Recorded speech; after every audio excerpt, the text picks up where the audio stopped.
Employment में आज हम एक कदम और आगे बढ़ते हैं। Social problem and issues in India में हमने अनएम्प्लॉयमेंट के तहत कल जो चर्चा की उसमें आपको ये बताया कि सही मायने में क्या कॉन्सिक्वेंसेस होते हैं जब एक व्यक्ति अनएम्प्लॉयड हो जाता है। उसी के बाद हमने समझा कि कौन कौन से मेजर्स अपनाए गए हैं अनएम्प्लॉयमेंट को टारगेट करने के लिए। उसमें हमने रीसेंट डेवलपमेंट जो हुई मेजर्स के रूप में वो कर रही, और आज उसी कड़ी में हम आगे बढ़ रहे हैं। हमारा अगला जो प्रोग्राम है दैट इज़ प्रधानमंत्री कौशल विकास योजना। देखिए इसका कौशल विकास योजना का चरण पहला, द फर्स्ट, फिर सेकंड और फिर रिसेंटली थर्ड आया है। हम सभी चरणों की यहाँ पर जिक्र करेंगे, इंपॉर्टेंट इंस्टीट्यूशंस को भी समझेंगे। प्रधानमंत्री कौशल विकास योजना, सिंपल कहानी है। कौशल विकास माने कि स्किल डेवलपमेंट। तो 2015 में भारत ने स्किल डेवलपमेंट मिशन शुरू किया, द स्किल इंडिया मिशन। सुना होगा आपने इसके बारे में। 2015 में उस स्किल इंडिया मिशन के तहत ही फ्लैगशिप प्रोग्राम है, सबसे मेन प्रोग्राम है जिसके पीछे ही सारी योजनाएं चलेंगी, और वो है दिस प्रधानमंत्री कौशल विकास योजना।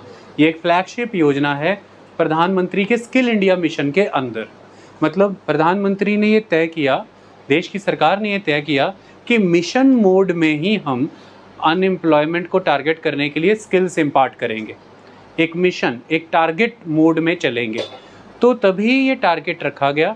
2 जुलाई 2015 को योजना स्थापित हुई और वही नेशनल स्किल यूथ डे माना जाता है।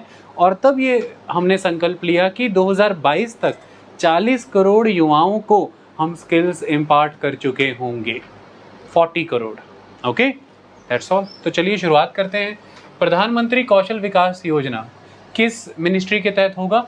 Ministry of skill development and entrepreneurship, that is MSDE, ministry of skill development and entrepreneurship. क्या है इसका काम? To empower India's youth with employable skills. उन्हें इस तरह के कौशल देना है कि वो एम्प्लॉयबिलिटी बढ़ सके उनकी, कि वो ज़्यादा से ज़्यादा लोगों ने काम दे, उन्हें काम पे रखें। की पॉइंट्स क्या हैं इसके? स्किल इंडिया मिशन जो कि लॉन्च हुआ था 2015 में, उसी के तहत ये आई है। और स्किल इंडिया मिशन के तहत ये माना गया है, एम है उसका, to train over 40 crore people in India in different skills by 2022। क्या किया जाएगा इस प्रधानमंत्री कौशल विकास योजना के तहत? वोकेशनल ट्रेनिंग दी जाएगी आपको, कोई ना कोई काम काज आपको सिखाया जाएगा, कोई ना कोई कौशल आप में डाला जाएगा, आपकी कुशलता बढ़ाई जाएगी और उसकी एक सर्टिफिकेशन होगी। मतलब आप अगर किसी कौशल विकास केंद्र या किसी ITI या कोई भी ऐसा एम्पैनल्ड नॉन कौशल विकास केंद्र से भी अगर आप कोर्स करते हैं तो आपका वो कोर्स सर्टिफाइड होगा। मतलब आपको प्रॉपर इसके लिए सर्टिफिकेट इशू करके दिया जाएगा। यही चीज़ आपके लेबर को डिग्निफाइड बना देगी, आपको एम्प्लॉयबल बनाएगी। एक ट्रस्ट बिल्डअप होगा कि हाँ, ये व्यक्ति को ये काम आता है क्योंकि इसके पास सर्टिफिकेशन है। अदरवाइज़ आपको कई तरह के काम आते हैं, आपको प्लम्बिंग का काम आता है, इलेक्ट्रीशियन का काम आता है। समस्या ही कारण क्या है? आपके पास कोई सर्टिफिकेशन नहीं है, आपकी एम्प्लॉयबिलिटी घट जाती है। अगर एक मानकता प्राप्त आपको सर्टिफिकेशन हो जाए तो आपकी एम्प्लॉयबिलिटी नेचुरली बढ़ जाती है कि इसने काम सीखा है। आगे इसके तहत इंडिया क्या करेगा? It is India's largest skill certification scheme. ये भारत की स्किल को सर्टिफाई करने की सबसे बड़ी स्कीम मानी जाएगी। Providing free short duration skill trainings. तो सिर्फ ये शॉर्ट ड्यूरेशन स्किल ट्रेनिंग्स ही नहीं होंगी, इसके तहत और भी बहुत सी चीज़ें होंगी। जैसे कि मैंने यहाँ पर लिखा है, इसके की कंपोनेंट्स में आते हैं short term trainings, special projects होंगे, recognition of prior learning and Kaushal and Rozgar Mela. ये सारी चीज़ें इसके तहत आपको करवा करके दी जाएंगी। कौशल मेले लगेंगे, रोज़गार मेले लगेंगे, जिसमें कहाँ कहाँ पर जॉब्स हैं आपको बताई जाएंगी, आपका पंजीकरण होगा और उसके अनुसार आपको जॉब्स दी जाएंगी। So it is India's largest skill certification scheme providing free short duration skill training. जो स्किल ट्रेनिंग लेने के लिए आपको इंसेंटिवाइज भी किया जाएगा by providing monetary rewards to youth for skill certification. Okay, जो अपना स्किल सर्टिफिकेट कोर्स कंप्लीट करेगा उसे मॉनेटरी रिवार्ड्स के रूप में इंसेंटिवाइज भी किया जाएगा। ठीक है, आपको कुछ ना कुछ इंसेंटिव्स भी प्रोवाइड किए जाएंगे अगर आप स्किल सर्टिफिकेट हासिल करने में कामयाब हो जाते हैं। अलग अलग कॉलेज यूनिवर्सिटियों को एनरोल किया गया है इसमें, वहाँ पर स्किल सर्टिफिकेशन कोर्सेज ऑलरेडी चल रहे हैं। कहीं पर कोई 4 महीने का है, कोई 6 महीने का, अलग अलग टाइम का, उस हिसाब से उसके इंसेंटिव्स रहते हैं। आगे, implemented by it is implemented by the NSDC, that is national skills development corporation. अब ये भी बात याद रखना, देश के स्तर पर इसका गठन किया गया, नेशनल स्किल डेवलपमेंट कॉरपोरेशन। बहुत पुराने समय से 1984-85 के समय से ही, राजीव गांधी के समय से ही इन चीज़ों पर बल दिया गया था। सैम पिट्रोडा हुआ करते थे उस समय में, उन्होंने ही उस समय में इस बात का सुझाव दिया था कि एक नेशनल स्किल डेवलपमेंट काउंसिल होनी चाहिए, जिसके तहत देश के युवाओं के कौशल का विकास करना होगा। समय दर समय वो काउंसिल धीरे धीरे कॉरपोरेशन में बदल गई और आज हमारे देश के स्तर पर national skill development corporation exist करती है। इसका इस फॉर्म में एग्जिस्ट होना, जो इस समय की 2014 की नरेंद्र मोदी की सरकार है, उसके पहले जो UPA 2 थी, यानी कि जो सेकंड टेन्योर था डॉक्टर मनमोहन सिंह का, उनके समय में ही 2010 में ही ये संस्था एग्जिस्टेंस में आ चुकी थी, national skill development corporation. Okay, तो नेशनल स्किल डेवलपमेंट कॉरपोरेशन ही के वाया ये प्रधानमंत्री कौशल विकास योजना इम्प्लीमेंट की जाएगी देश भर के स्तर पर। की कंपोनेंट्स क्या है मैंने आपको बता दिए। क्या आउटकम आया प्रधानमंत्री कौशल विकास योजना 1.0 का आउटकम निकला। 2015-16 में 19.85 लाख कैंडिडेट्स को ट्रेनिंग दी गई।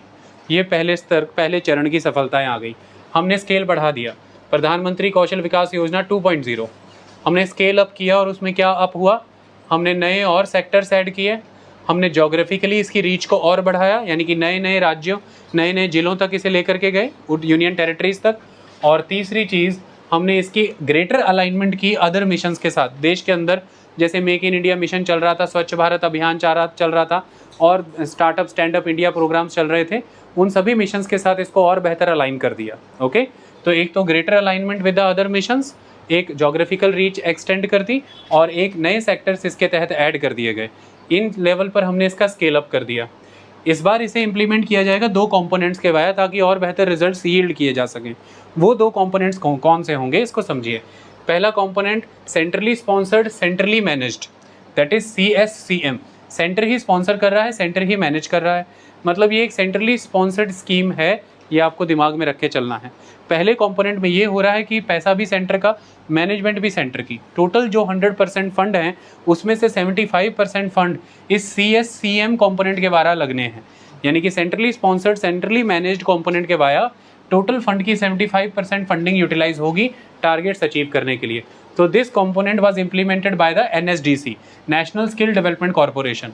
सेंटर के बिहाफ पर national skill development corporation centrally sponsored centrally managed वाले कंपोनेंट के लिए इस स्कीम को लागू करेगा ज़मीनी स्तर पर, और 75% फंडिंग इसी के वाया यूटिलाइज हो जाएगी। अब बाकी बची 25% फंडिंग कैसे यूज़ होगी, centrally sponsored state managed, centrally sponsored state manage, यानी कि स्पॉन्सर पैसा केंद्र की सरकार ही लगा रही है, बट मैनेज कौन करेगा, स्टेट। तो 25% फंडिंग इसके द्वारा यूज़ होगी। लेकिन ये कौन करेगा, यहाँ पर देखिए, इम्प्लीमेंटेड थ्रू SSDM, यानी कि state skill development management authorities, जितनी भी एग्जिस्ट कराई जाएंगी उसके द्वारा।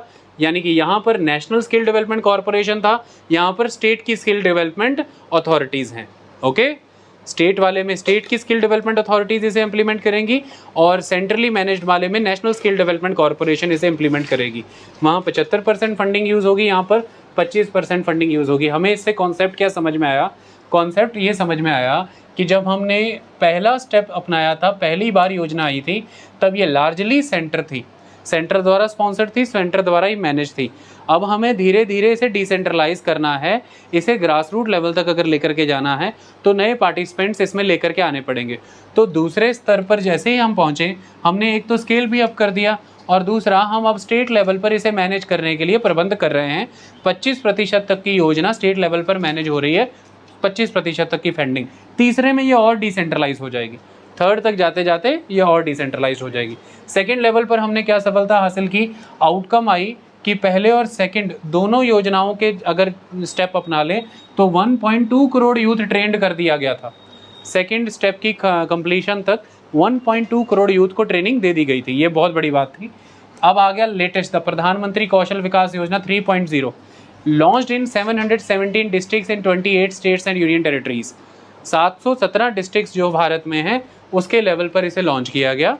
It is realign to Atmanirbhar Bharat. Bharat ने संकल्प ले लिया था, आत्मनिर्भर भारत का संकल्प दिया हमारे प्रधानमंत्री ने।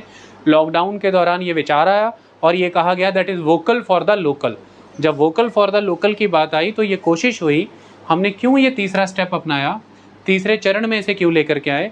क्योंकि ये कोशिश की गई कि यूथ को वो स्किल्स इम्पार्ट किए जाएं जिस स्किल की लोकल लेवल पर नीड है और वो लोकली एम्प्लॉय हो जाए, यानी कि किसी यूथ की लोकल एम्प्लॉयबिलिटी को बढ़ाने के लिए उसे स्किल्स दिए जाएं। ऐसे इसे कैसे आइडेंटिफाई करेंगे कि लोकल लेवल पर कौन से स्किल्स की नीड है? उसे आइडेंटिफाई करने के लिए सबसे ज़रूरी है कि इस स्कीम को सप्लाई ड्रिवन ना बना करके डिमांड ड्रिवन बनाया जाए। माने लोकल लेवल पर जो डिमांड क्रिएट हो स्किल्स की, हम इस योजना के तहत यूथ को वही वाला स्किल इम्पार्ट करेंगे। ये कैसे हो पाएगा? लोकल लेवल पर स्किल की डिमांड को असरटेन करने के लिए, जांचने के लिए इसे डिस्ट्रिक्ट लेवल पर लेकर के जाइए। सेंटर से उतारिए स्टेट, स्टेट से उतारिए डिस्ट्रिक्ट। तो डिस्ट्रिक्ट लेवल पर अथॉरिटीज़ को एंगेज करिए। डिस्ट्रिक्ट लेवल पर वो ये आइडेंटिफाई करें कि इंडस्ट्री की नीड्स क्या है, फ्यूचर टेक्नोलॉजी की नीड्स क्या है, लोकल नीड्स क्या हैं स्किल्स की। उसके लेवल पर डिमांड फॉर्मुलेट होगी। उसके लेवल पर ट्रेनिंग प्रोग्राम के तहत हम ट्रेनिंग से इम्पार्ट करेंगे और फिर उस यूथ के साथ youth vocal for the local के कॉन्सेप्ट को सर्व कर पाएगा और वो लोकल प्रोडक्शन में अपनी भूमिका निभा पाएगा। यानी कि it is a bottom up approach. हम पहली योजना में टॉप डाउन अप्रोच के साथ आगे बढ़े, ऊपर से नीचे की ओर सेवाएं आ रही थी, और अब हम तीसरे चरण तक आते आते बॉटम अप हो गए। यानी कि नीचे से डिमांड पैदा हो, नीचे से ही असेसमेंट किया जाए योजना का, नीचे से ही फाइंड आउट किया जाए कि स्किल्स का गैप कितना है, उस गैप को फिल करने के लिए किन किन वोकेशंस में ट्रेनिंग देने की नीड है, बेनिफिशियरी कौन होना चाहिए, ये सारी चीज़ें नीचे से तय होंगी। ऊपर से आएगा फिर फंड, ऊपर से आएगी फिर ट्रेनिंग, और फिर वो इसे प्रोवाइड कर देंगे। That's all, it is a bottom approach, bottom up approach. तो वही यहाँ पर यही है तीसरे चरण तक आते आते आने वाला बदलाव, अगर पूछा जाए तो। So launched in 717 district, it is realign to Atmanirbhar Bharat. Implementation कैसे होगा? Implemented in a more decentralised structure with greater support and responsibilities from states and union territories and districts। अब ये इम्प्लीमेंट कैसे होगी? एक डिसेंट्रलाइज्ड ढांचे के तहत, जिसमें ज़्यादा समर्थन अब कहाँ से मिलेगा? राज्यों से, केंद्र शासित प्रदेशों से और जिलों से, डिस्ट्रिक्टों से। उनकी भूमिका ज़्यादा होगी। अब क्या किया जाएगा, देखिए ध्यान से। District skill development committees existence में आएंगी, DSCs, district skill development committees. देश के लेवल पर national skill development corporation NSDC, और अब जिलों के स्तर पर डिस्ट्रिक्ट स्किल लेवल कमेटीज़। तो district skill level committees under the guidance of the state skill development missions, SSDMs। तो जो स्टेट के स्किल डेवलपमेंट मिशन है उसकी गाइडेंस के अंदर डिस्ट्रिक्ट लेवल की स्किल कमेटीज़ जो हैं वही सही मायने में की रोल प्ले करेंगी इन एड्रेसिंग द स्किल गैप। हो गया डिसेंट्रलाइजेशन। आप नेशनल स्किल डेवलपमेंट कॉरपोरेशन से नीचे आए, स्टेट लेवल की स्किल डेवलपमेंट अथॉरिटीज़ तक आए, उनसे नीचे आए आप डिस्ट्रिक्ट लेवल की स्किल डेवलपमेंट कमेटीज़ तक पहुँचे, और ये स्किल डेवलपमेंट कमेटीज़ अब ये तय करेंगी कि जो स्किल है उसका क्या गैप है और उस गैप को फिल करने के लिए क्या एड्रेस करना पड़ेगा, मतलब क्या क्या ट्रेनिंग चलानी पड़ेगी। तो that will be done by them. So district skill committees under the guidance of the state skill development missions shall play a key role in addressing the skill gap and assessing demand at the district level. They will assess the demand at the district level. So training कहाँ पर होगी, इसके तहत कहाँ कहाँ impart की जाएगी? पहले तो PMKKs में, प्रधानमंत्री कौशल केंद्र कहा जाता है इन्हें, द डेडिकेटेड प्रधानमंत्री कौशल केंद्रास। अगला वो जो कि इम्पैनल्ड हैं ट्रेनिंग देने के लिए, बट वो नॉन प्रधानमंत्री कौशल केंद्र है। कोई college university they are empanelled but non प्रधानमंत्री कौशल केंद्र। तीसरे ITIs, इंडस्ट्रियल ट्रेनिंग इंस्टीट्यूट्स। तो ITIs, इंडस्ट्रियल ट्रेनिंग इंस्टीट्यूट्स, लगभग देश के 200 ITIs आइडेंटिफाई किए गए। ITIs प्रधानमंत्री कौशल केंद्र centres which is non PMKK and first one is the PMKKs। इनके वाया ये ट्रेनिंग इम्पार्ट की जाएगी। It will be more trainee and learner centric. तो अब देखिए, अब रवैया बदल गया, इस पर ज़्यादा फोकस ट्रेनी और लर्नर सेंट्रिक अप्रोच रखी जाएगी। ट्रेनिंग की नीड, ट्रेनी की नीड क्या है जो ट्रेनिंग लेने जा रहा है, जो लर्न करने जा रहा है, उस लर्नर की नीड्स क्या है, लोकल लेवल पर वो कैसी चुनौतियों से जूझ रहा है, उसे अपने क्षेत्र में काम को सर्व करने के लिए कैसे कौशल की आवश्यकता है, उससे समझा जाएगा। डिस्ट्रिक्ट लेवल पर कमेटियाँ बनेंगी, वो इनसे समझेंगी, जानेंगी, पूछेंगी। वो जाएंगी इंडस्ट्रियों से, इंडस्ट्रियल पार्टनर्स को बुलाएंगे कि आपको कैसी चीज़ों की ज़रूरत है। वो बताएंगे कि हमें युवाओं में ऐसे ऐसे कौशल की ज़रूरत है। इसके हिसाब से पूरा प्रोग्राम फॉर्मुलेट होगा, ऊपर तक पहुंचेगा, ऊपर से पैसा सैंक्शन होकर आएगा और फिर ट्रेनिंग का गैप फिल किया जाएगा। ओके, दैट्स ऑल, यही कहानी चलनी। सो it is more trainee and learner centric. इसके तहत ये कहा गया कि ये जो अब हमारा प्रधानमंत्री कौशल विकास योजना 3.0 है, ये इस बात की ज़रूरत पैदा करता है कि जब युवा पढ़ रहे होते हैं, उनकी शिक्षा के शुरुआती दौर के दौरान ही उनकी करिकुलम के अंदर वोकेशनल ट्रेनिंग इंड्यूस की जाए, लोकल लेवल पर उनके करिकुलम में वोकेशनल ट्रेनिंग इंड्यूस की जाए, ताकि वो लोकल इंडस्ट्री की ज़रूरतों को लेकर के पहले ही तैयार हो जाएं। और इसी के अनुरूप अब हमारे देश में नेशनल एजुकेशन पॉलिसी 2020 आ रही है, जो 6वीं क्लास से ही वोकेशनल कोर्सेज शुरू कर देगी। आपके जो लोग वोकेशनल कोर्सेज के तहत जाना चाहते हैं, आपने अगर ई पाठशाला ऐप डाउनलोड किया हुआ है तो उसे खोलिए और 6th क्लास खोलिए, तो 6th क्लास खोलते ही अब आपको उसमें वोकेशनल सब्जेक्ट का हेडिंग दिखना शुरू हो जाएगा। 6th 7th 8th क्लास खोलिए, वोकेशनल टेलरिंग से जुड़े, प्लम्बिंग से जुड़े, इलेक्ट्रीशियन से जुड़े, ऑर्गेनिक फार्मिंग से जुड़े, इन सब से जुड़े वोकेशनल सब्जेक्ट्स ऐड हो चुके हैं ऑलरेडी ई पाठशाला पर। तो 6वीं 7वीं 8वीं 9वीं 10वीं आप में इसे पढ़ेंगे, 11वीं 12वीं में आप इस वोकेशन में स्पेशलाइज करेंगे, उसके बाद आप सीधा काम करेंगे। दैट्स ऑल, कहानी खत्म। तो वोकेशनलाइजेशन को ज़्यादा बढ़ाना है, ये इसका जिम्मा है। सो ये कैसे वर्क करेगी as a propagator of what? So propagator of vocational education at an early level for youth to capitalise on industry linked opportunities. Okay, तो जो यूथ है वो ज़्यादा से ज़्यादा कैपिटलाइज कर सके इंडस्ट्री से जुड़ी हुई सारी संभावनाओं को, अपॉर्चुनिटीज़ को, इसलिए ये वोकेशनलाइजेशन ऑफ एजुकेशन को प्रोपगेट कराएगी। नेशनल एजुकेशन पॉलिसी इसके साथ अलाइन नहीं होती है, वो इसी के तहत लाई गई है। Increase allocation to those states that perform better. आपने बहुत नायाब चीज़ है इसमें इंड्यूस की कि जो राज्य फंड को बेहतर यूज़ करेंगे, जो बेहतर ट्रेनिंग इम्पार्ट करेंगे और ज़्यादा युवाओं को ट्रेनिंग इम्पार्ट करेंगे, उनकी परफॉर्मेंस को देखते हुए उन राज्यों को टोटल कॉर्पस में से ज़्यादा एलोकेशन दिया जाएगा। मतलब राज्यों में कंपटीशन इंड्यूस करा दिया आपने, तो इसने योजना को और क्या बना दिया, कॉम्पिटिटिव। तो मान लीजिए ABCD करके 4 स्टेटमेंट आते हैं। स्टेटमेंट 1 कहती है कि ये पहले से ज़्यादा डिसेंट्रलाइज्ड हो गई है और ये अब डिस्ट्रिक्ट लेवल पर इंप्लीमेंट होती है, तो स्टेटमेंट 1 करेक्ट है। अगर वो कहते हैं कि इसके तहत गठन हुआ है डिस्ट्रिक्ट स्किल कमेटीज़ का, क्या ये बात सही है? तो बिल्कुल सही है। ये लर्नर और ट्रेनी सेंट्रिक हो चुकी है, बिल्कुल सही है। और इसके तहत कोशिश की जा रही है कि वोकेशनलाइजेशन ऑफ एजुकेशन को बढ़ाया जाए, बिल्कुल सही है। और ये राज्यों के बीच में कंपटीशन को बढ़ाती है, क्योंकि इसमें performance linked disbursal of allocation कर दिया गया है, यानी कि जो परफॉर्मेंस देगा उसको एलोकेशन मिलेगा, उतना मिलेगा। तो it is a now a performance linked policy now, जो परफॉर्म करेगा। तो राज्यों के बीच में कंपटीशन छेड़ दिया गया है। ओके, आपने कल भी पढ़ी योजनाएं, आप आज भी पढ़ रहे हैं। आपने दक्ष योजना पढ़ी, आप आज प्रधानमंत्री कौशल विकास योजना पढ़ रहे हैं। आपने क्या देखा? आप यही देख पा रहे हैं कि ज़्यादा फोकस स्किल पर ही चल रहा है। मेन समस्या देश की वही है। ओके, लेकिन कल जब आपने दक्ष योजना पढ़ी तो उसमें आपने देखा कि वो टारगेट ग्रुप सेंट्रिक है, वो टारगेट ग्रुप सेंट्रिक है, लेकिन ये तो यूनिवर्सल है, इसमें तो यूनिवर्सलिटी है। बस यहीं पर अगर ऑप्शन हिला के आ गया थोड़ा सा तो फंसना नहीं है। उसकी खासियत है, वो भी स्किल डेवलपमेंट है पर टारगेट ग्रुप, लेकिन ये it is universal for everyone, go and have that skill. Okay, चलिए नेक्स्ट पढ़ते हैं। हमारा अगला प्रोग्राम है स्टैंड अप इंडिया और फिर है स्टार्टअप इंडिया स्कीम। ये दोनों ही बहुत फेमस है, stand up and startup India schemes. अक्सर आप different lectures, different discussions, newspaper articles इनके बारे में सुनते ही रहते हैं। और हमारे प्रधानमंत्री हमेशा ये कहते रहते हैं कि आज भारत में इतने यूनिकॉर्न्स हैं।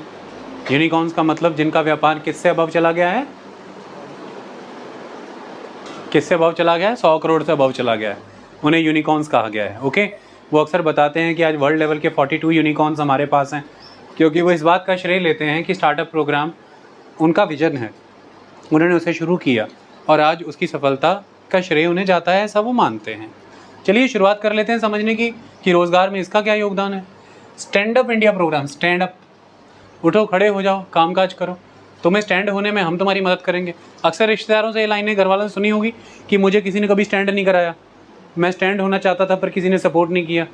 यही शब्द योजना में यूज़ होता है। सरकार कह रही स्टैंड होना चाहते हो, हम आए हैं, लेकिन ये खास वर्गों के लिए है।